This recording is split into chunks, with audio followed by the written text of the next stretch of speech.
want to see if I can get this straight. Anytime I've done this, and I've done it a number of times, I always get the lines messed up. So let's see if I can finally do it.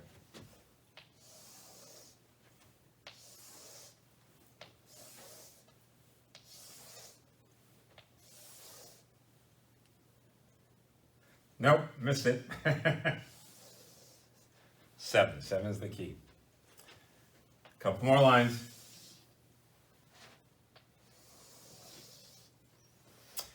So if you've ever gone through premarital counseling with me, chances are you recognize this because I have used this since I got out of seminary.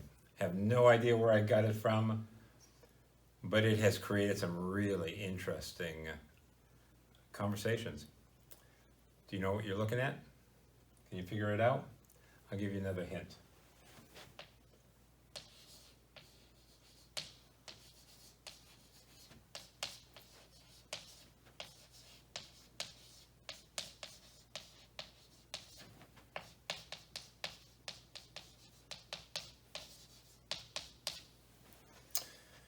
So you figured out part of it, right? What about this? Any idea what this is? Whoops, let's try this.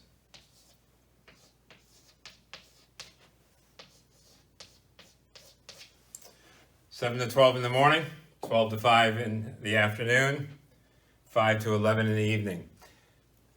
This is your life. This is your life broken down into 21 boxes, 21 blocks, if you will.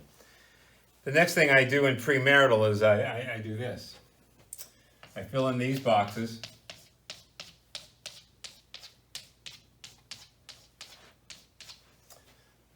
$40 hours. 40 hours taken up in those X's. Typical job. I know some of you and us, we work many more hours than 40, and some are retired. I get that. But on the average, for the most part, 40 hours dedicated to work. That leaves us 1, 2, 3, 4, 5, 6, 7, 8, 9, 10, 11. 11 clean boxes. 11 empty slates. Here's where the fun comes in with premarital. I look at the couple, so starry-eyed in love with each other, and I ask the question, how many of these boxes will you spend together? This is about when the guy begins to sweat.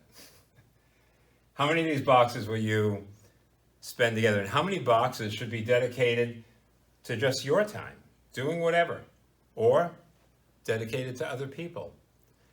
And I stop there and I ask them to just fill that in, and then we'll share with each other what they did individually, privately.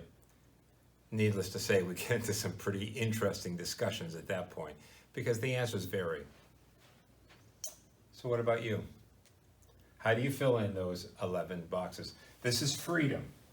This is the freedom we have. I know some of you are saying, but I've got the kids and I've got my parents to take care of. Okay, I get that. And so those begin to fill in the boxes.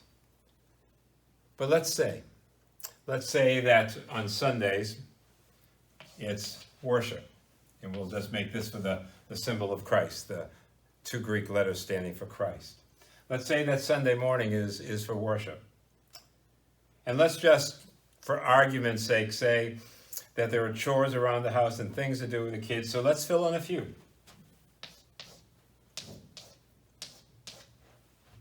3, 4, 5, 6, 7. Let's say we're running kids everywhere around, soccer and different things. 6 blocks left. What do you do with those? That's what I would have you ponder. And as you do, I'd share with you this scripture from Galatians 5, verse 13. For you were called to freedom, my brothers and sisters, but don't use your freedom as an opportunity for your own flesh. But through love serve one another. For the whole law is fulfilled in one word. You shall love your neighbor as yourself. The whole law is summed up in one word. You will love your neighbor as yourself. We are celebrating freedom this coming weekend. Life, liberty, the pursuit of happiness. I think part of the problem that's happened in our nation is that we've interpreted that I am free to pursue my own happiness. But that's not the sense, is it, of Galatians here. Here it would say, don't use your freedom as an opportunity for the flesh, but through love serve one another. For the whole law is fulfilled in one word, you will love your neighbor as yourself. And so while our immediate impulse might not be to fill this in by serving others, starting with our own family, by filling in moments and time to hang out and be with them, that's part of the fulfillment of this. But what about our neighborhood? What about the poor and the outcast? How can we take some of those empty blocks and fulfill the law by loving one another? Dietrich Bonhoeffer wrote an awful lot about freedom. In one of his quotes, he said, we must be ready to allow ourselves to be interrupted by God. We must be ready to allow ourselves to be interrupted by God. But if we fill this up so full that there's no margin, no empty spot, we can't be interrupted. There's no time. If we are so much a slave to our own schedule, if there's no freedom, we lose the chance for God to interrupt us with an opportunity to love somebody else. When the text here says, for the whole law is fulfilled in one word, that's a harsh word, isn't it, law? The whole law is fulfilled in one word, love. But I want you to understand that the law of God, the will of God, is something that by its very nature gives us freedom. It doesn't constrain us. It gives us freedom. If you step out on a balcony of a 20, 30, 40-story building, are you one to go over toward the edge and look down? How close to the edge? Will you lean over the rail? What happens if you step out on a 20, 30, 40-story building on the patio and there's no rail? How close do you now get to the edge? The railing is the law of God.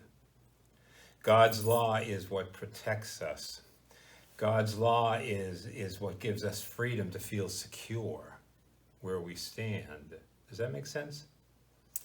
And so if we take God's law to love others, not to think first of serving ourselves, but to love others, to serve others, it's actually freeing.